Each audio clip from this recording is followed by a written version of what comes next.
So what happened with Cablevision this morning and their network DVR plans? Well, Cablevision was taking the lead on this network DVR idea. It was very interesting. They got shot down by a judge late last night. Basically, a network DVR is kind of like a DVR, which is sort of a playback device you have in a cable box on your TV, allows you to record programs and play them back whenever you want. You can also skip through the commercials. Thing is that these boxes are really expensive. They're about around $500 for the company, and they pay for it. So what Cablevision wanted to do is to make the service where you didn't have to have a hard drive box on your TV. You could have a regular cable box, but have the same function as a DVR, thanks to this remote storage server that Cablevision would have in like, say, one per neighborhood. So it would work like video on demand does currently for your dumb cable box accessing content remotely. Right, but video on demand for everything, not just for what they decide is on demand. It's any show that you want. It's like a TiVo. So what's the problem with this? Sounds like a great idea. It sounds like a great idea. It is. It's a great thing for consumers because who wants another box?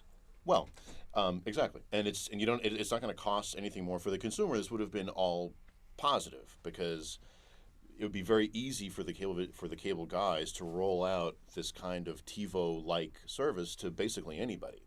Now, the people who didn't like this were the Hollywood studios who sell the programming, and they say that it would have been an additional use by Cablevision of the shows. And they objected. The judge sided with them. Of course, what's really going on here is that the TV industry is scared to death of DVRs and TiVos. They hate them. They're only about 12% of U.S. households now, but growing quickly. But what is the distinction that's being drawn between recording it locally on your own TV set box versus recording it on a central network? It's probably personal use. Exactly. Yeah.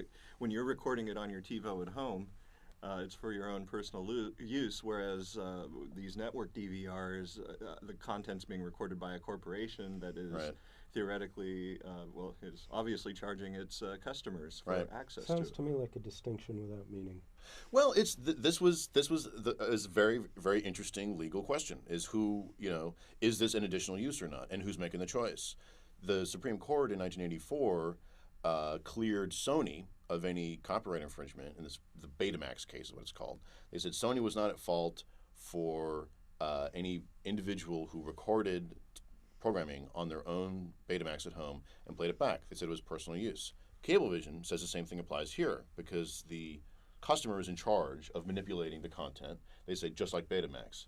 So the studios say no because it's Cablevision who's providing the facility for this to occur. And it's Cablevision's boxes and devices and network that are doing this, and therefore Cablevision is on the hook. Cablevision announced this trial back in March, but never started it. What's going to happen now? Oh, it never got started. Now it's done. They can try to appeal it. This was already a federal court, in New York. They do have some options for appeal, but it's been a year for this case, and basically, the real problem here is with the advertisers. The advertisers don't want their ads skipped through, and they hate it. So this would have. But Hollywood is not succeeding in killing the individual DVR box. So what's the difference to them?